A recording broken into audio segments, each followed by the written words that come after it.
حميم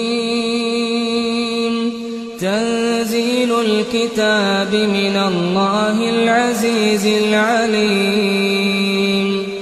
غافر الذنب وقابل التوب شديد العقاب ذي الطول لا إله إلا هو إليه المصير ما يجادل في آيات الله إلا الذين كفروا فلا يغررك تقلبهم في البلاد كذبت قبلهم قوم نوح والأحزاب من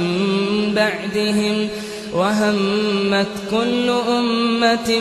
برسولهم ليأخذوه وجادلوا بالباطل ليدحضوا به الحق فأخذتهم فكيف كان عقاب